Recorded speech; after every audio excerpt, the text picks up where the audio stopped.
አሰላሙ አለይኩም ወራህመቱላህ እንደምን ዋላችሁ እንደምን ከረማችሁ።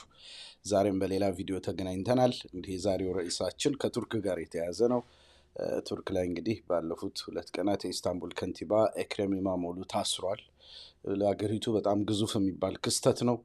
ከዛ ጋር ተያይዞ ቱርክን የገጠማት ሰሞናዊ ፈተና፣ ስጋት፣ የአመፅ መጀመር አይነት ነገሮች እንዲህ አይነት ነገሮች አሉና እነሱ ላይ እንግዲህ ቱርክ የኡማው አንድ አካል ናት። እኛም ኢትዮጵያውያን ሙስሊሞች የኡማው አንድ አካል ነን እና በኡማው ጉዳዮች ላይ ያው መረጃ መያዝ ጥሩ ስለሆነ በዛ ዙሪያ ኢንሻአላህ ከምኖራበት ሀገር ከቱርክ መረጃዎችን ማቀብላችሁ ይሆናል። እንደ መነሻ ሀሳብ ሰሞኑን እንግዲህ ግርግር ተፈጥሯል ብያችኋለሁ። ከኢስታንቡል ከንቲባ መታሰር ጋር የተያያዘ ነው። ኢስታንቡል ቀላል ከተማ አይደላችም። እጅግ በጣም ግዙፍ የምትባል ከተማ ናት። በግምት የአዲስ አበባን 11-12 እጥፍ አካባቢ ትሆናለች ተብሎ ይገመታል። 18 ሚሊዮን አካባቢ ህዝብ ይኖርባታል። ከቱርክ ህዝብ ውስጥ ከ5 ቱርካውያን ውስጥ አንዱ የሚኖረው ኢስታንቡል ነው። ያ ማለት ኦልሞስት ከቱርክ ህዝብ 20 በመቶ የሚኖረው ኢስታንቡል ከተማ ላይ ነው ማለት ነው። ስለዚህ ከተማ ብቻ አይደለችም፣ ራሷን የቻለች እጅግ በጣም ግዙፍ፣ ኢኮኖሚው ላይ እጅግ ከፍተኛ ተጽዕኖ አላት። ከዛ ውጭ ደግሞ ዋና ከተማ ባትሆንም ብዙዎች ከሚያውቁት በተቃራኒ የቱርክ ዋና ከተማ አንካራ ናት። ግን በዲፋክቶ ወይም በተዘዋዋሪ በውስጥ ታዋቂ እንደ ዋና ከተማ የምትቆጠር እጅግ ታሪካዊ ከተማ ናት። ፍቅር የምታስይዝ ከተማ ናት በዚህ አጋጣሚ። ስለዚህ የዛሬው አጀንዳችን ይህ ይሆናል። የምናነሳቸውን ርዕሶች በጥቅሉ ላስተዋውቃችሁ። የኢስታንቡል ከንቲባ ማን ነው በሚል ጥቅል ማነሳቸው ነጥቦች ይኖራሉ። ከኤርዶጋን ጋር ፉክክር መች ጀመረ የሚለውን አነሳለሁ። በነገራችን ላይ ኤርዶጋን እንላለን እንጂ በኢትዮጵያ እንደዛ ስለተለመደ ኤርዶዋን ነው የሚባለው ስሙ። ያንን ላስታውስ በቱርክኛ። ከዛ የተቃዋሚ ፓርቲ ውስጣዊ ሽኩቻዎችን በጥቅሉ ለማየት እንሞክራለን። የዩኒቨርሲቲ ዲግሪ ጋር ተያይዞ የተነሳበትን ውዝግብ፣ ከሙስና ቡድን ማቋቋም ጋር የቀረበበትን ክስና ከሽብርተኛ ቡድኖች ጋር የመተባበር ክስ እንዲሁ በወፍ በረር ምንቃኛቸው ይሆናል። ከዛ በኋላ ኤክሬም ራሱን አይነኬ ለማድረግ የተጠቀማቸውን ስትራቴጂዎች በጥቅሉ እናያለን። ከወቅታዊ ውጥረት ጀርባ ደግሞ ያሉ ግዙፍ የአሰላለፍ እንትኖችን ጥቅል ይዘቶችን ለማየት እንሞክራለን። ከዛ በኋላ ወደፊት ምን ይጠበቃል የሚለው ላይ ጥቂት ነገር አስቀምጠን የሚጨርስ ይሆናል። እንደተለመደው ጥሩ ጥሩ መረጃዎች የምታገኙበት ሊሆን ስለሚችል ላይክ፣ ሼር ማድረግ፣ ኮሜንት ማድረግ እንዳትረሱ አደራ ለማለት እወዳለሁ። እንግዲህ ወደ ቀጥታ ወደ መጀመሪያው ነጥቤ ልሄድ። በነገራችን ላይ ማውጫዎች አሉላችሁ። እነዚህ እያንዳንዱን ርዕሶች 6-7 ርዕሶች ቀጥታ ሁሉንም ካልፈለጋችሁ ማውጫው ላይ የሄዳችሁ ዩቱብ ላይ የምታዩ ሰዎች ማውጫውን ነክታችሁ የምትፈልጉትን ቻፕተር ብቻ መርጣችሁ ማየት እንደምትችሉ ለማስታወስ እወዳለሁ። እንግዲህ ወደ መጀመሪያው ነጥቤ ልሄድ። የኢስታንቡል ከንቲባ ማን ነው? ኢስታንቡል ከንቲባ አሁን ላይ ላለፉት 6 ዓመታት ከንቲባ ሆኖ የቆየው ኤክሬም ኢማሞግሉ የሚባል ፖለቲከኛ ነው። ሲኤችፒ ወይም ጂኤችፒ ተብሎ በተለምዶ አጠራር ከሚጠራው የፖለቲካ ክንፍ ውስጥ የተገኘ ነው። ሲኤችፒ ደግሞ በዋነኝነት የቱርክ ሴኩላሪስት ክንፍ ነው። ዓለማዊ ክንፍ መሆኑ ይታወቃል። በፊት ከሙስጠፋ ከማል አታቱርክ ጀምሮ የመጣው ፓርቲ ነው። ለኦልሞስት ለ80 ለ90 ዓመት ከ1920ዎቹ ጀምሮ ቱርክን ሲያስተዳድር የነበረ ፓርቲ ነው በተለያዩ ስያሜዎች። ባለፉት 23 ዓመታት ደግሞ ስልጣኑን ተነጥቆ አሁን ላይ በሞር በሙስሊሞች ወይም በወግ አጥባቂዎች እጅ ይገኛል። ፓርቲው ሙሐፈዘካር ወይም ኮንሰርቫቲቭ ተብለው በሚጠሩት ኃይሎች እጅ ይገኛል። ወደ ዋና ፖለቲካ እንግዲህ ጠልቆ የገባው ባለፉት 7 ዓመታት ነው። ከዛ በፊት የአንድ ክፍለ ከተማ ከንቲባ ነበር። ብዙም የሚታወቅ ሰው አልነበረም። ባለፉት 7 ዓመታት ግን ከ2019 በኋላ በቱርክ ፖለቲካ ውስጥ ዋና ሚና መጫወት ከጀመሩ የተቃዋሚ ፓርቲ ኃይሎች እንዳንዱ መቆጠር ጀምሯል። ከዛ በፊት ግን የሚታወቅ ሰው አልነበረም። የተወለደው ትራብዞን የሚባለው ቦታ ላይ ነው። ትራብዞን በብዛት ወግ አጥባቂ ቱርኮች ሀገር ነች። ሞር ለእስልምና ቀረብ ያሉ እስልምናን የሚወዱ የሚያከብሩ ቱርኮች የሚኖሩባት ከተማ ናት። ከዛ አንጻር እርግጥ ከዛ ነው የመጣው ይባላል። ቱርክ ላይ በነገራችን ላይ በምንም መልኩ በሰዎች ማንነት ላይ እርግጠኛ መሆን አይቻልም። ምክንያቱም አንድ ዊርድ ህግ አለ። ይሄ የቤተሰብ ስምን በእነሱ ይሄ ሰርኔም የሚባለው የቤተሰብ ስምን መለወጥ በህግ መለወጥ ይቻላል። ሰዎች የአያት ስም እኛ አያት ስም ነው የምንለው። አክቹዋሊ ትንሽ ይለያል ኮንሴፕቱ፣ ግን ቤተሰብ ስማቸውን መለወጥ ስለሚችሉ ከተወሰኑ 10 ዓመታት በኋላ ማን ነው የሚለውን ለማግኘት የማይቻልበት አትሞስፌር ይፈጠራል። ስለዚህ ቱርክ ላይ እርግጠኛ ሆኖ እገሌ እዚህ ሀገር ሰው ነው ለማለት ብዙ አጠራጣሪ ነገሮች የሚኖሩበት ወቅት እንዳለ እንዲሁ እንደ ጥቅል ለማስታወስ እወዳለሁ።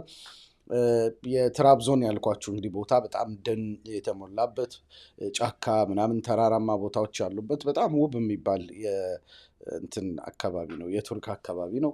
ከዛ ውጭ እንዳልኳችሁ ሶሻል ኦርደሩ በጣም ኮንሰርቫቲቭ የሚባል ነው። ግዙፍ የቤተሰብ ኮንትራክተር ድርጅት አለው። አባቱ በተለያዩ ክሶች ምኖች ስማቸው የሚነሳ ሰው ነበሩ፣ ግን ለረጅም ጊዜ የቤተሰብ ሀብት ያዳበሩ ናቸው። አባቱ በኃይለኝነታቸው ይታወቃሉ፣ ኃይለኛ ቢጤ ናቸው። ከዛ ጋር በተያያዘ የተለያዩ ክሶች ምኖች የተመሰረቱባቸው እንደነበር ይታወቃል። እሱም እንግዲህ በአባቱ ድርጅት ውስጥ ለረጅም ጊዜ የሚሰራ የናጠጡ ሀብታም የሚባሉ ቤተሰቦች ናቸው። ከኤርዶጋን ጋር ፉክክር መች ጀመረ የሚለውን የምናነሳ ይሆናል። ከዛ በፊት ግን ላይክ ማድረግ አትርሱ። ላይክ ማድረግ ቪዲዮዎች ብዙ ቦታ እንዲደርሱ ያደርጋል፣ ለዩቱብ አልጎሪዝም በጣም ያግዛል። ስለዚህ ተክቢር ሚዲያን የምትወዱ ማገዝ የምትፈልጉ ከሆነ ላይክ ማድረግ እጅግ በጣም ተፈላጊ ነገር እንደሆነ ላስታውሳችሁ እወዳለሁ። ከኤርዶጋን ጋር ፉክክር መች ጀመረ የሚለው ሁለተኛው ነጥቤ ነው። እንግዲህ የ2019 የከንቲባ ምርጫ ነው ወደፊት የመጣበት። እንዳልኳችሁ ባልተጠበቀ ሁኔታ የኢስታንቡል ከንቲባ እጩ ሆኖ ወጣ። አልተጠበቀም። እንደዚህ አይነት ብዙም የማይታወቅ ሰው ይመጣል ተብሎ አልታሰበም ነበር፣ ግን ጥሩ ተፎካካሪ ሆኖ መውጣት ችሏል፣ በዛ ምርጫ ማለት ነው። ለዚህ የረዱት የተለያዩ ነገሮች አሉ። አንደኛ አሪፍ ተናጋሪና የፖለሚክ ሰው ነው። የፖለቲካ ውዝግብ መፍጠር፣ በውዝግብ መካከል ራሱን በደንብ አጉልቶ ማውጣት ይችላል። የትራብዞን ሰው መሆኑ ረድቶታል። ምክንያቱም በጣም ቱርኮች ናቸው፣ አጥባቂ የሚባሉ ቱርኮች ናቸው፣ ሃይማኖት እንትን አላቸው። ከዛ አንጻር የዛ አካባቢ ሰው ነው ተብሎ ሲታሰብ በብዛት ሰዎች ለእስልምና ጥሩ አመለካከት እንዳለው ይገምታሉ። ከዛ አንጻር በዛ በኩል ጥሩ ከቨር አግኝቷል ማለት ይቻላል። እስልምናን አልጠላም የሚል ገጽታ ለመፍጠር ጥሯል። ምክንያቱም ሲኤችፒ የሚባለው ፓርቲ ጂሄፔ በጥቅሉ በእስልምና ጠልነት ነው የሚታወቀው። ቱርክ ላይ በጣም ብዙ እስልምናን ሲያጠቁ ኖረዋል ለረጅም ጊዜ እና ከዛ አንጻር ከዛ ፓርቲ የወጣን ሰው ሁሉም ሙስሊሞች በጥሩ አይን አያዩም። ኤክረም ኢማሞግሉ ግን ይሄንን በተወሰነ መልኩ መስበር ችሏል። ምክንያቱም እስልምናን አልጠላም መስጊድ እሄዳለሁ ምናምን እያለ የተለያዩ ፕሮጀክቶችን ይሰራል። በዛ በኩል ብዙ ሰውን ማሳመን በተወሰነ መልኩ የተሳካለት ይመስላል።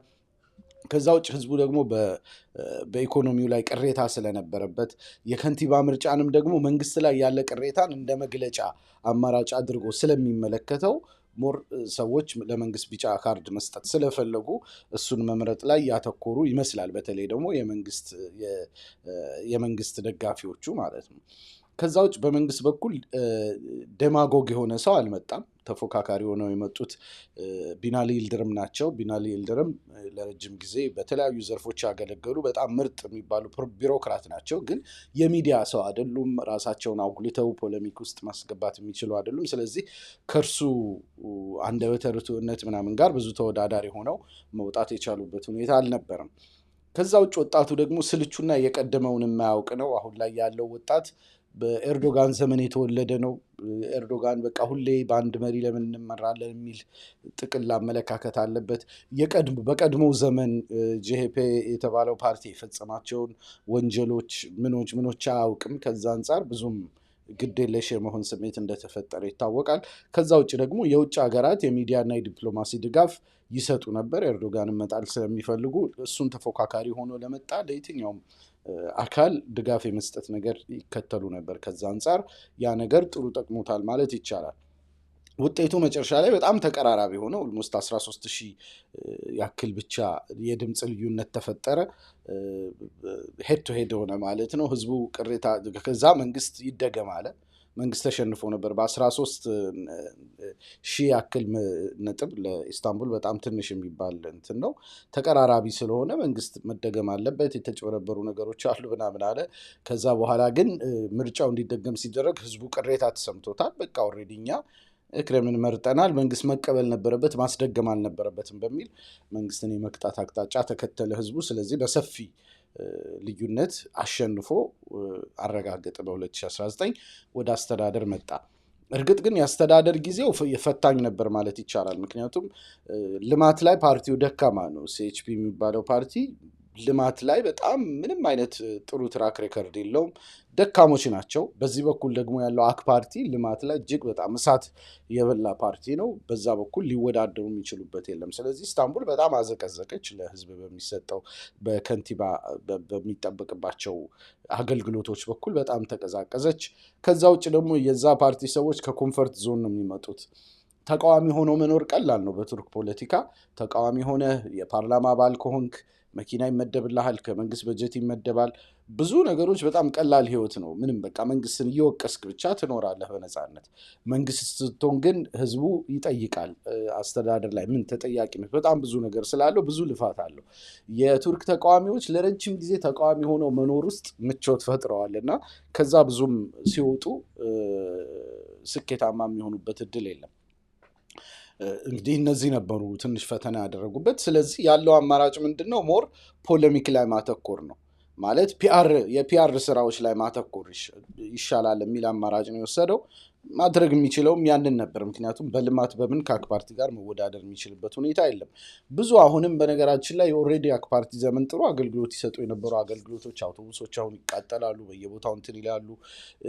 ደረጃዎች ምኖች፣ ሜትሮዎች ምኖች በጣም በጥገና እንትን ይላሉ። በጣም ብዙ ጉድለቶች አሉ ከድሮ አንጻር። ግን ስለዚህ በዛ በኩል መወዳደር ስለማይችል ሞር ፒአር ላይ ያተኮረ የውድድር ስትራቴጂ ቀርጾ መውጣት ችሏል። የፕሮሞሽን በጀቱ ኦልሞስት ከልማት በጀቱ የሚበልጥባቸው ጊዜዎች ነበሩ። ጋዜጠኞችና አርቲስቶችን ከስሩ ያሰልፋል፣ ከፍተኛ ገንዘብ ይከፍላል። ሙስሊሙን ደግሞ ሞር በቃ ጥሩ ሙስሊም ነኝ ብሎ የማታለል አይነት ነገሮችን ፕሮጀክቶችን ምኖችን ማድረግ ጀመረ። ጥቂት ሂጃብ የለበሱ ሴቶችን ከአጠገቡ በማምጣት ምን በማለት እንዲህ አይነት ዝም ብሎ የገጽታ ግንባታ ስራዎችን መስራት ጀመረ። ድሃውን ደግሞ በተለያዩ ትናንሽ ፕሮጀክቶች ኦልሬዲ አክ ፓርቲ በነፃ ይሰጣቸው የነበሩትን ነገሮች በርካሽ በማምጣት በፒአር በደንብ ሪፓኬጅ አድርጎ በማውጣት ሞር ታች ያለውን የማህበረሰብ ክፍል ጥሩ ድጋፍ ማግኘት እንደቻለ ይታያል። ከዛ ውጭ የውጭ ኃይሎች እሱም በጣም መደገፍ ጀመሩ። በፍልስጤም ጉዳይ በጣም ለጽዮናውያን የሚጠቅም አማራጭ ነው የሚያራምደው። በኤልጂቢቲ ጉዳይ ላይ ይሄ ከሶዶማውያን ከምን ጋር በተያያዙ ጉዳዮች ላይ በጣም ወጣ ያለ ከእስልምና ጋርም የሚጋጭ የቱርክ ፖለቲካም ላይ ብዙ እንትን የፈጠሩ ችግር የቀሰቀሱ አቅጣጫዎችን ተከትሏል። ስለዚህ አውሮፓዎቹ በዚህና በሌሎችም አቋሞቹ የሰውየው ደጋፊ ሆነው ወጥተዋል። ከዛ ውጭ እሱ ያደረገው ፖለሚክ መፍጠር ነው። ፖለሚክ ማለት የፖለቲካው ዝግብ ማለት ነው። እንደዛ አይነት ነገሮችን በጣም ማጦስ ጀመረ። ቢሮክራቶችን ፕሮቮክ ያደርጋል፣ ይተነኩሳል። ከዛ በኋላ ክስ ሲመሰረትበት ለምሳሌ አቃቤ ሕጎችን ምኖችን ያስፈራራል። ከዛ ክስ ሲመሰረትበት ኤርዶጋን ያጠቃኝ የሚል ነገር ይዞ ይወጣል በህዝቡ ዘንድ። ሞር ይሄ ማዱሬ ደብያት የሚሉት አለ እዚህ ሀገር የሰለባ ካርድ መጫወት ነገር ያዘወትራል። ወደ ፕሬዝዳንታዊ ምርጫ ትኩረቱን አደረገ። ደግሞ ሞር ከንቲባ ስራው ላይ በብዛት አይገኝም። በብዛት የሚገኘው ምንድን ነው? ወይ የፓርቲውን ዋና ዳይሬክተር ለመሆን በሚደረጉ ጥረቶችና ሽኩቻዎች ነው፣ ወይ ደግሞ የፕሬዝደንት እጩ እንዲሆን የሚያደርገው ጥረት ነው። በጥቅሉ የመረጠው አማራጭ ጥሩ አልነበረም።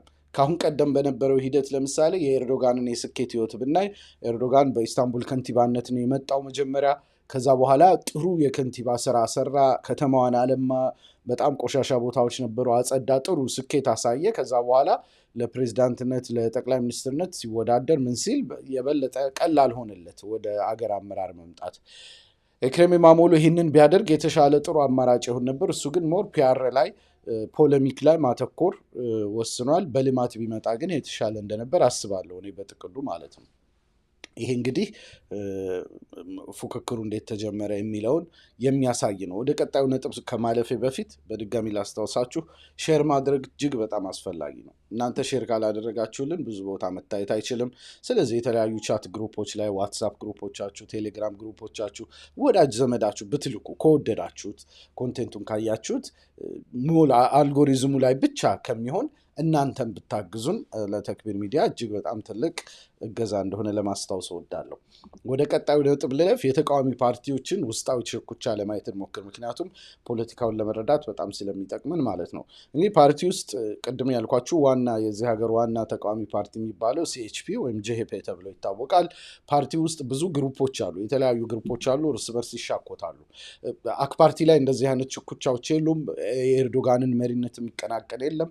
ኦልሞስት እሱ ያዘዘው ሁላ ተፈጻሚ ነው። ከዛ አንጻር ኮንሶሊዴትድ የሆነ ግሩፕ ነው ያለው አክ ፓርቲ ውስጥ ማለት ነው። አክ ፓርቲ ማለት የመንግስት ፓርቲ ማለት ነው። በዚህኛው በኩል ግን በጣም ውዝግቦች አሉ። ለምሳሌ ካሉት ጥቂት ግሩፖች የተወሰኑትን ብንጠቅስ በጣም ከማሊስት የሚባል ግሩፕ አለ። ይሄ ሞር ከሙስጠፋ ከማል አታቱርክ ጋር በጣም ትስስር ያለው የሙስጠፋ ከማል አታቱርክን አሲሚሌቲቭ ናሽናሊዝም የሚከተል ቡድን ነው። ያ ቡድን አለ፣ አሁን ላይ ተዳክሟል። ድሮ በጣም ከፍተኛ ኃይል ነበረው ፓርቲ ውስጥ።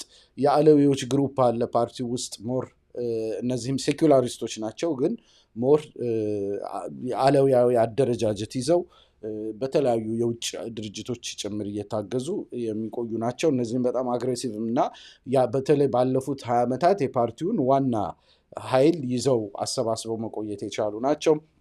እነዚህ ለምሳሌ በከማል ክልችዳሮግሉ በሚባለው መሪ በሱ ዙሪያ የሚሰባሰቡ ነበሩ።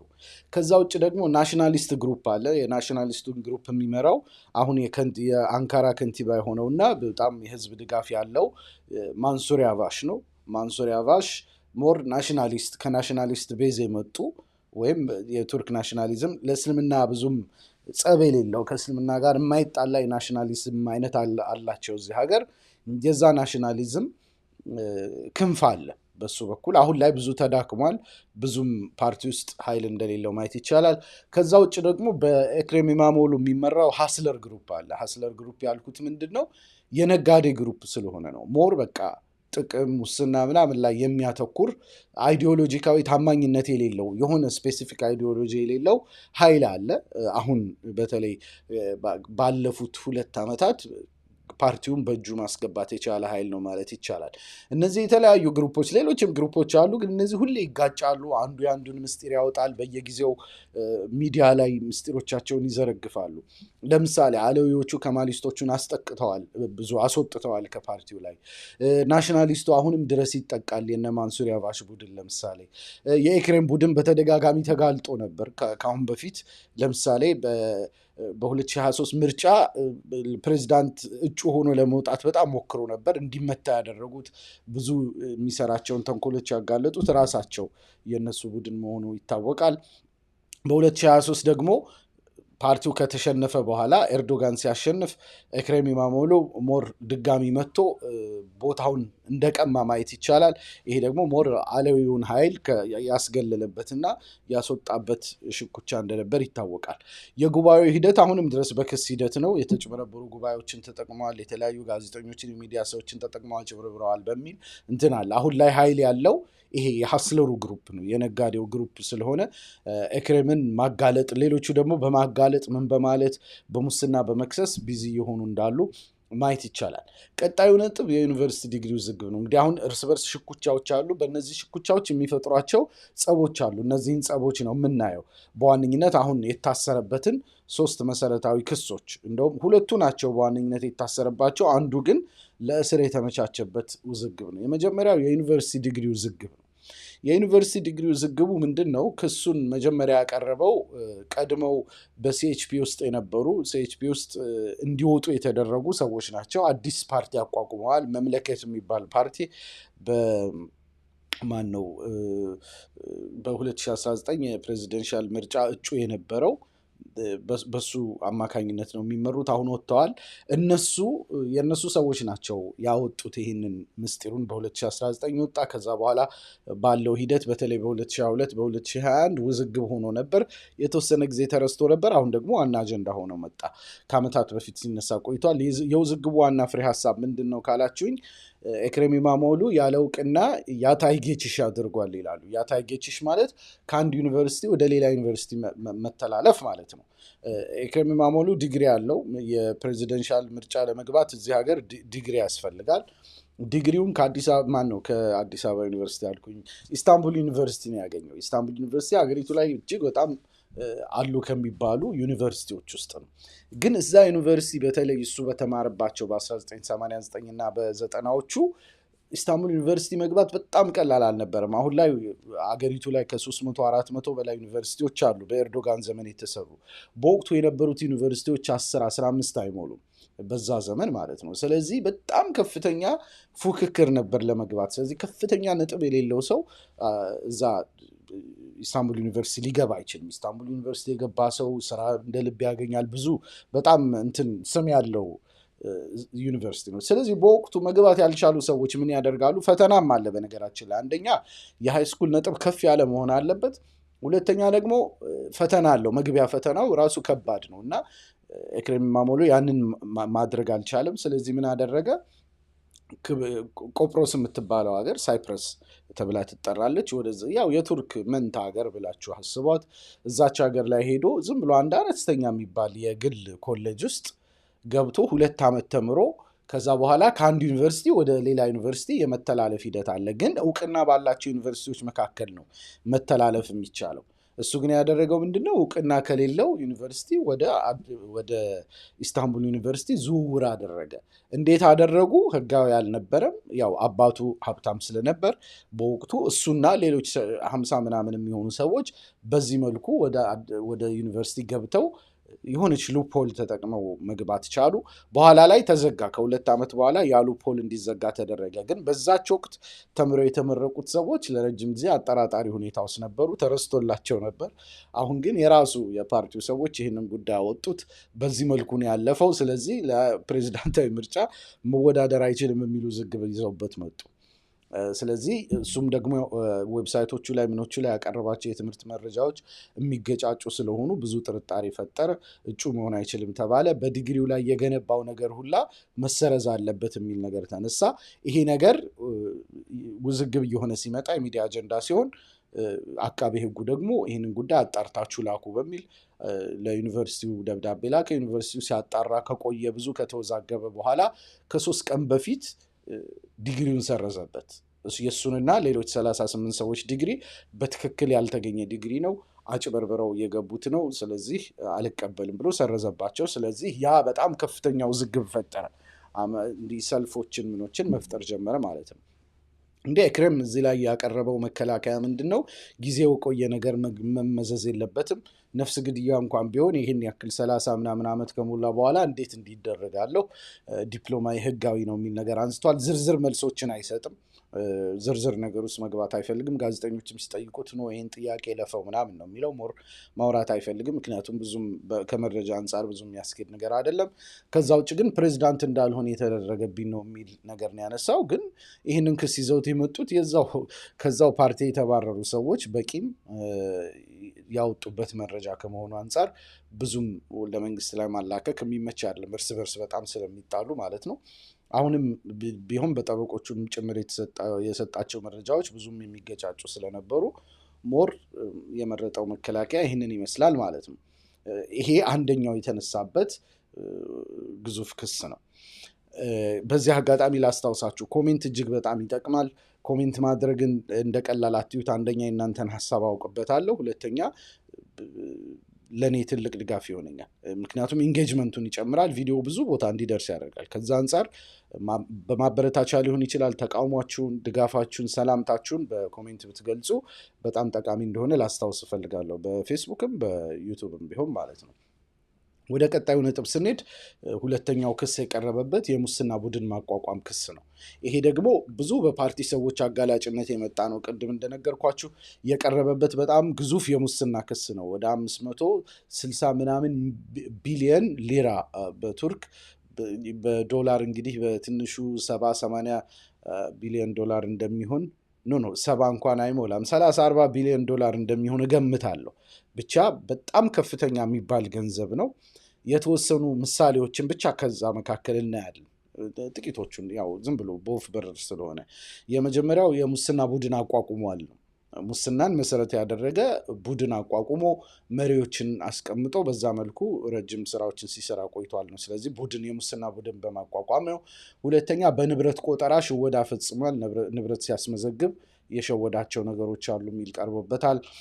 የራሱን ቪላዎች በከንቲባ በጀት አሰርቷል። አንደኛ በድብቅ የሱ ቪላ መሆናቸው ሳይታወቁ እንዲቆይ አድርጓል። ከዛ ውጭ ደግሞ በከንቲባው በጀት አስፋልት ምናምን እንዲሰራላቸው አድርጓል፣ ልማት አሰርቷል በሚል የቀረበበት ክስ አለ። የንግድ ድርጅቶችን ብላክሜል አድርጓል በሚል የቀረበበት አለ። የአውቶቡስ ጥገናዎችን ለምሳሌ የኢስታንቡል የአውቶቡስ አገልግሎትን ለራሱ ሰዎች በመስጠት ኦልሞስት እንዲወድቅ አድርጓል። በየቦታው አውቶቡሶች ይቃጠላሉ፣ ይበላሻሉ። ይሄ ተሽከርካሪ ደረጃዎች ይበላሻሉ፣ ሰው ይሞታል። በተለያየ አይነት አደጋዎች ምኖች የተፈጠሩ ብዙ ቀውስ ተፈጥሯል። ይሄ ደግሞ ለራሱ ሰው የሰጠው ስለሆነ ነው እንትኑን ጨረታውን በሚል የተነሳበት አለ። ከዛ ውጭ የሚዲያ ሰዎችን ይደልላል በሚል ተነስቶበታል። በኮንሰርት ሙስና በጣም ከፍተኛ እንትን ሰርቷል ይባላል። አንዳንዶቹ በጣም የሚያስደነግጡ ናቸው። ለምሳሌ ለአንድ ቀን ኮንሰርት ለአንድ አርቲስት 80 ሚሊዮን ቴል የሰጠን ይላሉ። ያ ማለት ኦልሞስት ወደ 3 ሚሊዮን ዶላር ማለት በቃ ማለት ለአንድ ሀገር ውስጥ ኮንሰርት በዚህ ደረጃ 3 ሚሊዮን ዶላር የትም አይሰጥም ማለት የሚሆን አይነት ነገር አይደለም በቱርክ የገበያ ስታንዳርድ። እና በኮንሰርት በምን እየተባለ በጣም ከፍተኛ ገንዘቦች ሲንቀሳቀሱ ነበር። ከዛ ውጭ ደግሞ ጎስት ፕሮጀክት የሚባሉ አሉ። ደረሰኝ ይቆረጥባቸዋል ፕሮጀክቶቹ፣ ግን ፕሮጀክቶቹ አይሰሩም፣ በተግባር የሌሉ ናቸው። ለምሳሌ ከዚህ ውስጥ ለምሳሌ በኮቪድ ዘመን ኮቪድ ላይ እንደምታውቁት እንዲህ ፐብሊክ ስብሰባዎች ምኖች ኮንሰርቶች ምኖች ተከልክለው ለረጅም ጊዜ ቆይቷል። እና በዛ ወቅት ግን ለምሳሌ በከንቲባው በኩል 1300 በላይ ኮንሰርቶች ደረሰኝ ተቆርጧል። ስለዚህ በወቅቱ የተካሄዱ እንትኖች የሉም፣ ኮንሰርቶች የሉም፣ ግን ኮንሰርት እንደተካሄደ ተደርጎ የተለያዩ ደረሰኞች ተቆርጠዋል በሚል በዛ የሚቀርብበት ክሶች አሉ። ሌሎችም በርካታ ክሶች አሉ፣ ግን ዋና ዋና የሚባሉት እነዚህ ናቸው። በጣም ሲሪየስ የሆኑ ክሶች ናቸው። ብዙዎቹ ደግሞ ምስክሮቹ ከዛው ከራሱ ፓርቲ የመጡ እሱ ውስጥ የነበሩ ከድተው የወጡ በመሆናቸው ብዙም መንግስት የሚወቀስባቸው እንትኖች አይደሉም። በራሳቸው ጸብ የሚወጡ ነገሮች እዚህ ላይ በጣም ይበዛሉ። ሌላው ደግሞ ከሽብርተኛ ቡድኖች ጋር የመተባበር ክስ ነው የመሰረቱበት። ይሄ ምንድነው? ከኬንት ኡዝላሽስ የሚባል ፕሮጀክት ያስጀምራል። በተለይ በ2024 ምርጫ ነው የከንቲባ ምርጫ። ኬንት ኡዝላሽስ ማለት የከተማ ስምምነት እንደማለት ነው። በዛ ምንድነው ያደረገው? ፕሮጀክቱ አክቹዋሊ ብዙዎችን ያስደነገጠ ነበር፣ ያልተጠበቀ ፕሮጀክት ነበር። ኢስታንቡል ላይ እንግዲህ የኩርድ አማጽያንን የሚደግፍ የማህበረሰብ ክፍል አለ። ኦልሞስት ብዙ ሚሊዮን ከ1-2 ሚሊዮን የማያንስ ድምፅ ያለው ማህበረሰብ አለ፣ የኩርድ ማህበረሰብ አለ።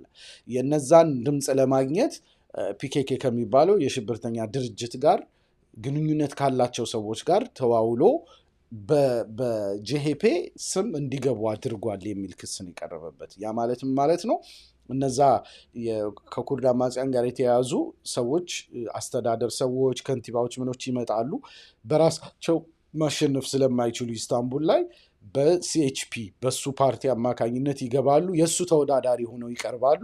ከቀረቡ በኋላ ግን ውስጥ ለውስጥ የራሳቸውን ስራ ይሰራሉ ማለት። በጣም አደገኛ አደረጃጀት ነበር። ብዙ ክፉ ነገሮች እንዲሰሩ፣ ብዙ እንትኖች ጥቃቶች ምኖች እንዲደርሱ አድርጓል ከተማው ላይ። ለምሳሌ ከኢስታንቡል ትልቅ የሚባለውን ከተማ በዚህ መልኩ ነው ላልሆነ ግለሰብ ያስረከቡት ማለት ነው። ይሄ አክቹዋሊ በሲኤችፒ ታሪክም ያልታየ ነው። ዝም ብሎ እንዲሁ የድምፅ ትብብር ምናምን ማግኘት እንጂ በዚህ ደረጃ በራሱ ሊስት ውስጥ አስገብቶ የማስመረጥ ሂደት አስደንጋጭ ነበር። ተዋት አድርጉ ተብሎ ነበር፣ ግን ያው ቀውስ መፍጠሩ አልቀረም። ከዛ ውጭ ከንቲባ ጽህፈት ቤቱ የሚሰራው ከብዙ ተጎታች ድርጅቶች ጋር ነው። ኤክስትራ ድርጅቶች አሉ፣ የውስጥ ኮንትራክተሮች፣ የውጭ ኮንትራክተሮች ነው የሚገቡ። በእነሱ በኩል በርካታ ጨረታ እንዲያገኙ በማድረግ የሽብር ቡድኖቹ ከፍተኛ በጀት እንዲያገኙ አድርጓል ነው። በሽብር ከተመዘገቡ ሰዎች ጋር ቋሚ ኮንታክት ፈጥሯል ብለው የሚያቀርቧቸው የስልክ ምልልሶች ምናምን ብዙ መረጃዎች ከዚህ ጋር ቀርቦበታል። ከዛ አንጻር በጣም ቀድሞውንም ይህንን ኬንት ኡዝላሽስ የሚባለውን ፕሮጀክት ሲያስጀምር ብዙ ወቀሳ ቀርቦበት ነበር። ተው ይሄ የማትወጡት ነገር ውስጥ የምትገቡት ሲሪየስ የሆነ ነገር ነው፣ ይሄ ነገር ይቅርብን በሚል የራሱ ፓርቲ ሰዎች ብዙ ጮኸው ነበር፣ ግን አልሰሟቸውም። መጨረሻ ላይ ግን ፕሮጀክቱ ፌል አደረገ። መንግስትም እርምጃ መውሰድ ጀመረ። ምክንያቱም በዛ መልኩ ከሽብር ድርጅት ጋር ሲኤችፒ ሲተባበር ታይቶ አይታወቅም። ይሄ በጣም አስደንጋጭ ነገር ስለነበር ማለት ነው። ወደ ቀጣዩ ነጥብ ከመሄዳችን በፊት ላስታውሳችሁ እንዲህ ጆይን ማድረግ በገንዘብ ደረጃ መደገፍ የምትፈልጉ ሰዎች ተክቢር ሚዲያን የመጀመሪያው የድጋፍ መንገድ ጆይን ማድረግ ነው። ዩቱብ ላይ ጆይን በማድረግ አባል በመሆን በተለያዩ የመዋጮ አማራጮች አንዱን መርጣችሁ ልትሄዱ ትችላላችሁ። የአባላት ቁጥር እየቀነሰ ከመሆኑ አንጻር በዚህ በኩል ጥሩ ሰዎችን ማግኘት ቢቻል ጥሩ ድጋፍ ይሆነናል። የሱፐር ታንክስ እና የፌስቡክም እንደዚሁ ተመሳሳይ ፌስቡክ ስታር አለ። በዛ መልኩ ልትደግፉ ትችላላችሁ። ቀጥታ በባንክ ይሻለናል የምትሉ ደግሞ በኢትዮጵያ ንግድ ባንክ ሂሳቤ ስክሪኑ ላይ ባለው ቁጥር 10501689 ብትልኩ ለተክቢር ሚዲያ ማጠናከሪያ መሆን እንደሚችል ለማስታወስ እወዳለሁኝ። ቀጣዩ ነጥብ ላንሳ፣ የኤክሬም አይነኬ የመሆን ጥረት። ይሄኛው እንግዲህ ራሱን አይነኬ ለማድረግ የተከተለውን ሂደት የሚተነትን ነው። እንዲህ የፖለሚክ መንገዱ ሳያዋጣው ቀረ። ቅድም እንደነገርኳቸው የፖለቲካው ዝግብ መፍጠሩ ብዙም አዋጭ ሆኖ አላገኘውም። ስለዚህ ነገሮች እየጠበቁበት መጡ። በተለይ ደግሞ ይሄ አሁን የነገርኳችሁ ፕሮጀክት ከሽብርተኞች ጋር ተባበረ የሚባለው የሙስናው የማጋለጥ እንትኖች ሲሪየስ ናቸው፣ የሚያሳስሩ ናቸው። ከዛ አንጻር መታሰሪያ አይቀርልኝም የሚል ስጋት ስለገባ የፓርቲው ሽኩቻም ብዙ ምስጢር ስላስወጣበት መንግስትም አደገኛ ነው ብሎ ማመን ስለጀመረ ማለት ነው። ይሄ ሰውዬ በጣም ሲሪየስሊ አደገኛ እየሆነ ነው ብሎ ማመን ስለጀመረ እንደምንም እንደሚከሱት ከክስ ማምለጥ እንደማይችል ተረዳ። ስለዚህ ራሱን አይነኬ ለማድረግ የተለያዩ ፕሮጀክቶችን መስራት ጀመረ። ይሄ እንግዲህ ባለፉት 2 ወራት የተፈጠረ ነው የምነግራቸው። ኦልሞስት በቃ ሸምቀቆ እየጠበቀበት እንደሆነ ያስታውቅ ነበር። ስለዚህ የተለያዩ ሲስተሞችን መጠቀም ጀመረ አይነኬ ለመሆን። የመጀመሪያው የተቻኮለ የኦንሴችም ፓርቲያዊ ምርጫ ነው። ይሄ ደግሞ ፕሪ ኢሌክሽን እንደማለት ነው። ለ2028 ለሚደረገው የፕሬዝዳንት ምርጫ እጩ መሆን ያለበት ማን እንደሆነ ለመወሰን በሲኤችፒ ፓርቲ ውስጥ ምርጫ ይደረግ እንደማለት ነው። ኦንሴችን ማለት ፍጹም የራቀ ነገር ነው። ለምን ከተባለ ከአሁን ቀደም በዚህ መልኩ አልነበረም ፓርቲ ውስጥ የሚሰራው። ሁለተኛ ገና የፕሬዝዳንት ምርጫ በ2028 ነው። ኦልሞስት 3 ድፍን ዓመታት ይቀሩታል። ገና ከ3 ዓመት በኋላ ለሚካሄድ እንትን አሁን ዛሬ የምርጫ ካምፔን አስጀምራለሁ ማለት ታይቶም አይታወቅም። በቱርክ ፖለቲካ እንዲህ ያለ ነገር የለም። ከዛ አንጻር በጣም አቻኩሎ ፓርቲው ውስጥ ኃይል ስላለው ያንን ኃይሉን ተጠቅሞ ምርጫ እናደርጋለን ተብሎ አሁን ለፊታችን እሁድ ምርጫ ፕሮግራም አስይዞ ነበር። ከዛ ውጭ ደግሞ በየከተማው መዞር ጀመረ። በየከተማው እየዞረ የፕሬዝዳንታዊ ምርጫ ቅስቀሳ ጀመረ። አገሪቱ ላይ እኮ የፕሬዝዳንት ምርጫ ቅስቀሳ የለም። ተቃዋሚ ፓርቲዎችም ኤርሊ ኢሌክሽን ማድረግ የሚችሉበት ወይም ቀደም ብሎ ምርጫ ድጋሚ ማስደገም የሚችሉበትም አማራጭ ድምፅም የላቸው። መንግስትም ተመችቶታል። በምንም መልኩ እንደዛ አይነት ነገር ውስጥ ሊገባ አይችልም። ስለዚህ ኢትስ ፒውርሊ ሎጂካል እንዲህ አይነት ካምፔኖችን አሁን መጀመር ራሱን አይነኬ ለማድረግ እንደሆነ ግልጽ ነው። ማንም ፖለቲካ የሚያቅሰው ይህን መረዳት በየከተማው እየዞረ በቃ ለፕሬዚደንሻል ምርጫ መቀስቀስ ጀመረ።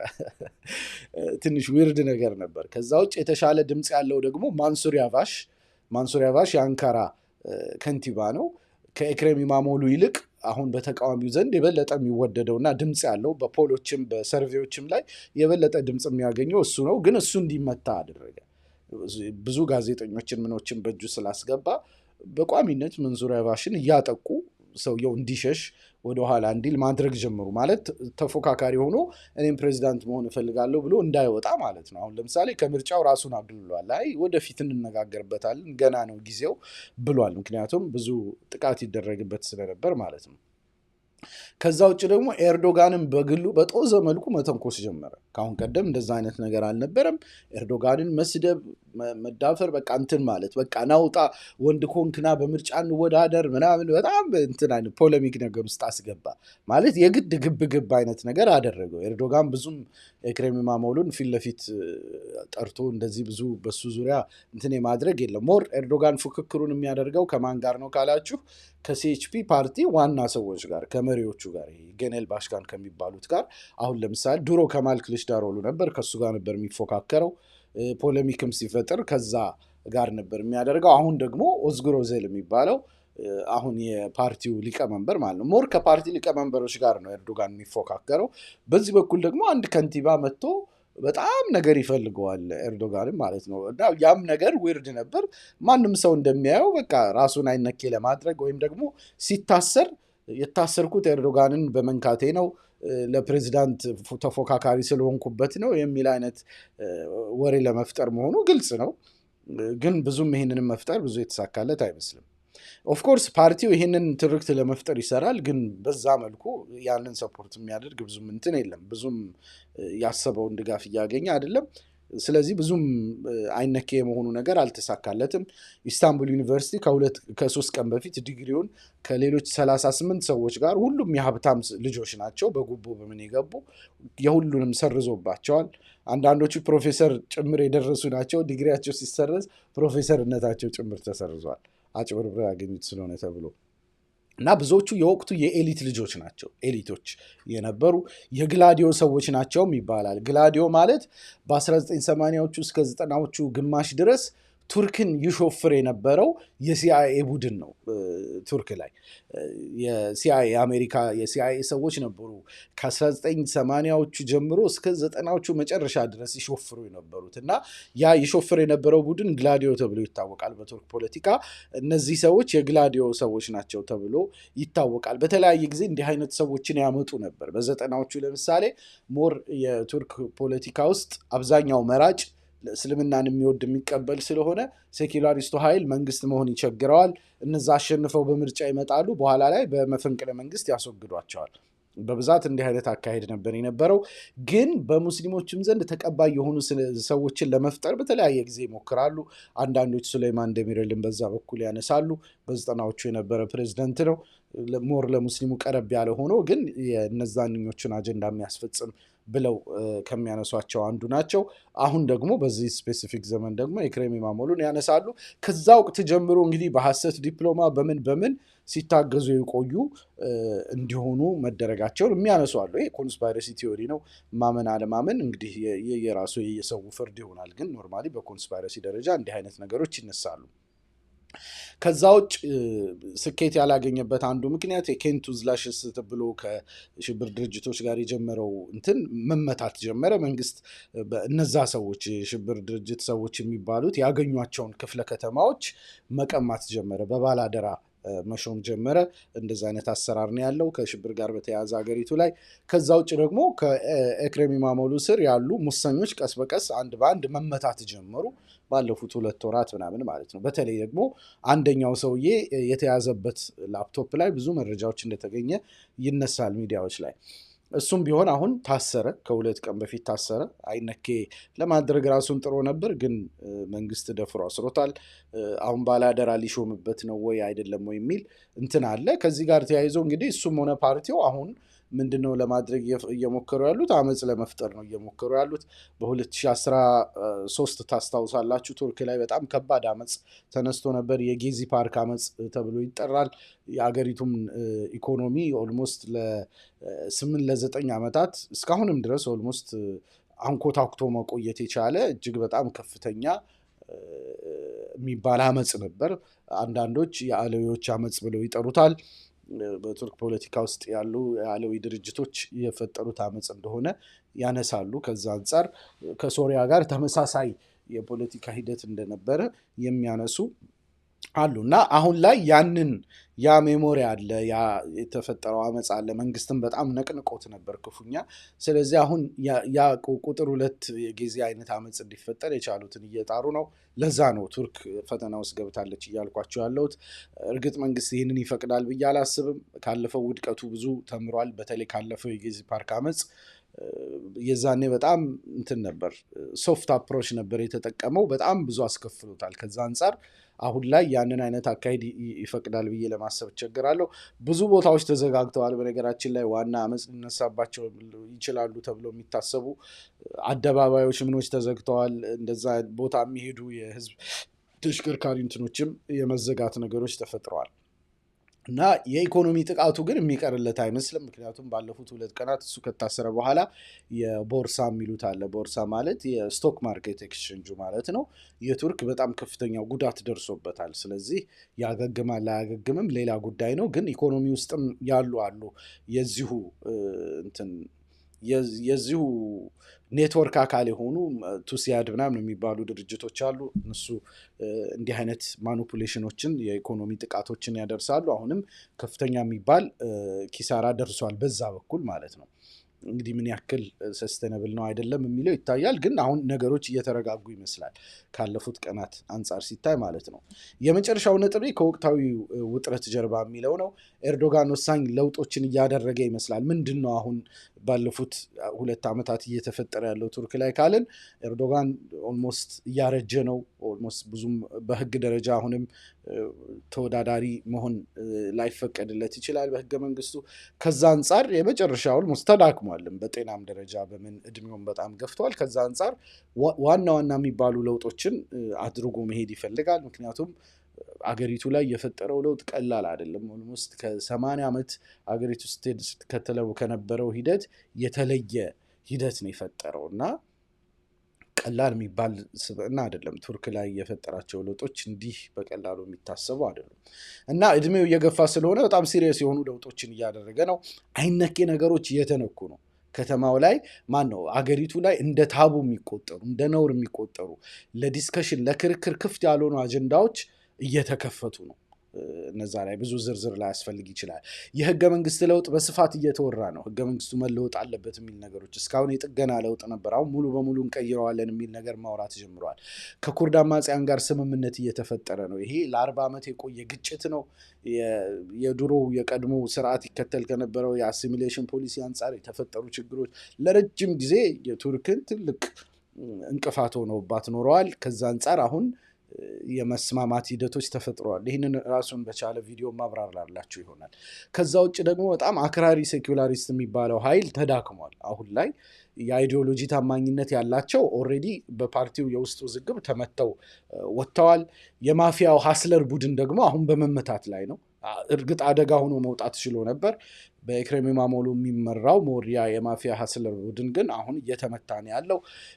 የአሳድ በሶሪያ መውደቅም ያሰላለፍ ለውጥ ፈጥሯል። በተለይ በሁለቱ አገራት ውስጥ ያለው አለዊ የሚባለው ማህበረሰብ የፖለቲካ ኃይል ውስጥ የሚሰራቸው ነገሮች ምኖች እነዛ ነገሮች አሉ እና እነዛ አሰላለፎች አሁን የፈጠሩት ለውጦች ቀላል የሚባል አይደለም።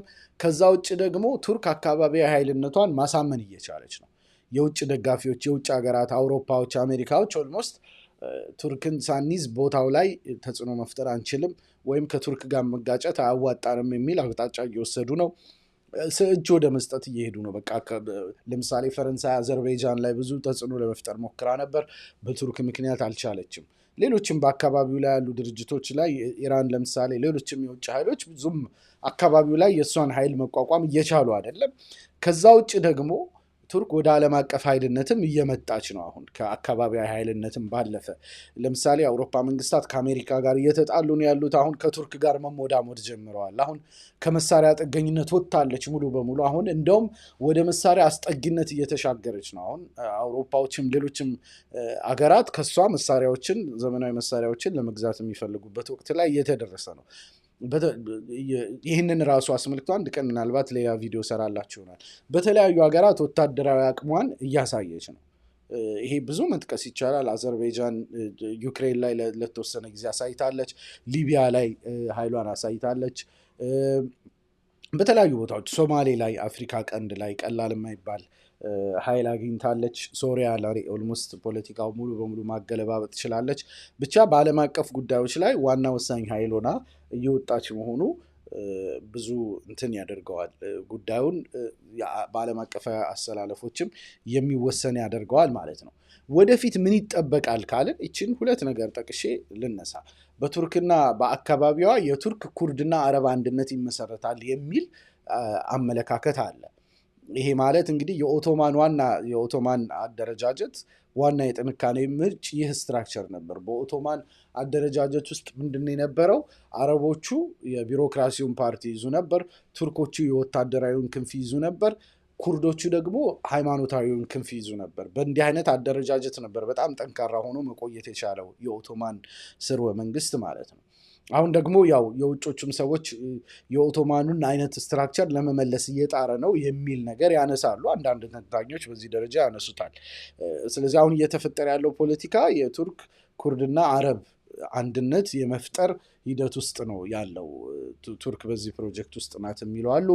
ከአሲሚሌቲቭ ወደ መልቲካልቸራልነት መመለሷ ማለት ነው። ምክንያቱም ባለፉት 80 ዓመታት ከ1920ዎቹ በኋላ እስከ 1900ዎቹ እስከ 2000 ድረስ በነበረው ሂደት ቱርክ በጣም አሲሚሌቲቭ ፖሊሲ ነበር የምትከተለው።